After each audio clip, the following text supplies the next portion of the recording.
Our next speaker is representing Amnesty International, Gloria Nafziger. Amnesty International opposes the forcible return of people to countries where they will be at risk of persecution, and we advocate for the protection of the rights of refugees in the asylum process. In addition, Amnesty International researches and provides credible information on human rights situations worldwide. This information is frequently used by both decision makers and asylum seekers in the refugee status determination process, not only in Canada, but around the world. In Canada, we work on about 130 cases a year of refugees that come to our office seeking assistance. We provide assistance to refugees after they have received a negative decision from the Immigration and Refugee Board, and we provide submissions where we can to accompany humanitarian and compassionate or pre-removal risk assessment applications. Where we intervene in a case, we believe that Amnesty International does make a difference. It's hard to keep accurate track because we don't hear from everyone, but based on what we do hear, we believe that where we intervene, we're successful in about 80% of the cases in which we assist. The guiding principle behind Canada's refugee determination system is that the refugee program in the first instant is about saving lives and offering protection to the displaced and the persecuted. This principle must be borne in mind when assessing the advantages or the disadvantages of any proposed changes that Canada wishes to implement. Amnesty International agrees that the system in Canada currently is too slow and that refugee claimants wait too long to have their case determined. However, speed in itself cannot be the objective of any proposed alteration to the system. If the changes are not fair, any system will be doomed to failure. It is important that any system that Canada uses must not violate Canada's international obligation not to send refugees back to places where they would face further risk of persecution. Even the most compelling cases can be wrongly decided if they are not fairly and thoroughly considered. I'm going to focus my comments this evening primarily on concerns that we have with respect to the safe country of origin list, which is described in the new revisions to Bill C-11. Bill C-11 seeks to ensure that the claims of large numbers of refugee claimants originating from countries that governments consider to be safe and without serious human rights abuses can be dealt with in an expeditious fashion. The concept of introducing such lists is not new, and for several decades, governments around the world have sought to deal with refugees coming from countries that seem not to be typically understood to be refugee producing. The approach that is used in the Bill C-11 to formally adopt a list of designated countries is one that Amnesty International does not believe is tenable. There have a number of concerns related to the creation of safe country of origin lists. We're strongly of the view that there is no reliable or objective means of distinguishing between safe and unsafe countries when it comes to human rights protection. First of all, many human rights violations remain undocumented or poorly documented. Many violations occur in isolated areas beyond the reach of human rights groups, journalists, and others.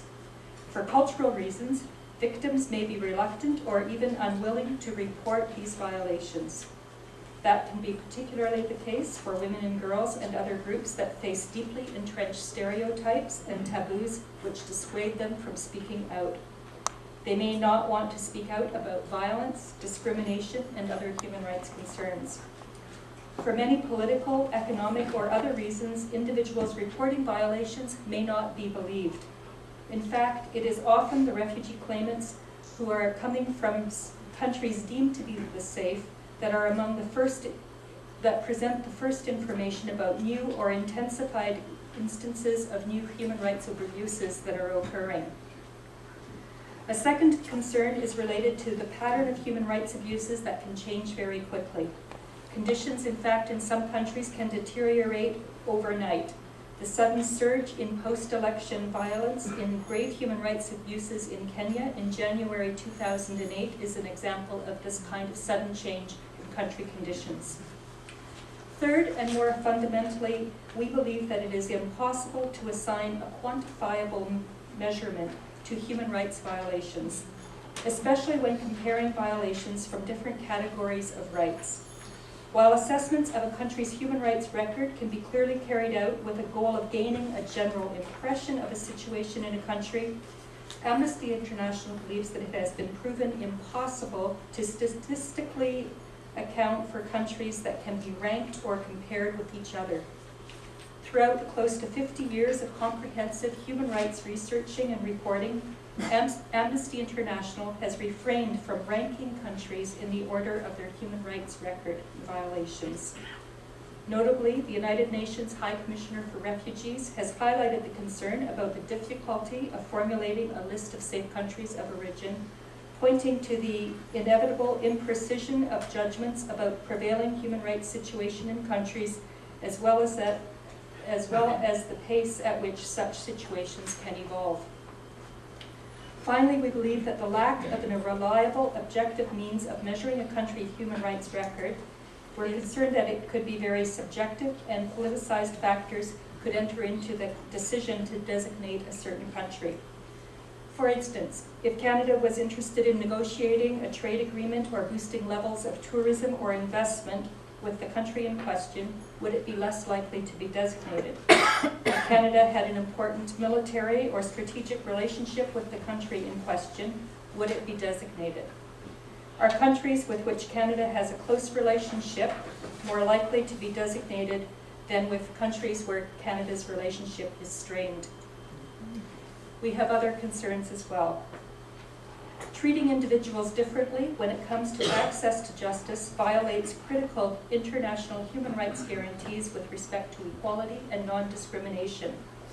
There are numerous international human rights treaties that are binding on Canada that enshrine the guarantees of equality and non-discrimination.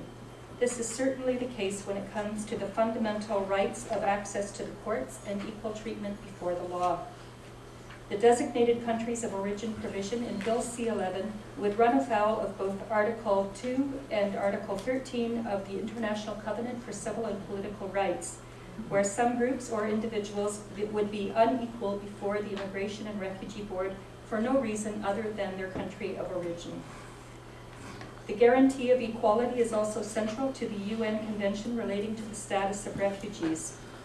Amnesty International considers Article 3 of the UN Convention to establish an important principle of equal treatment regardless of the country of origin, and that it should be adhered to not only at the beginning of the refugee process, but throughout the refugee process. We believe that the designated country of origin approach is discriminatory and contravenes Canada's international human rights obligations to ensure that individuals are treated equally before the law.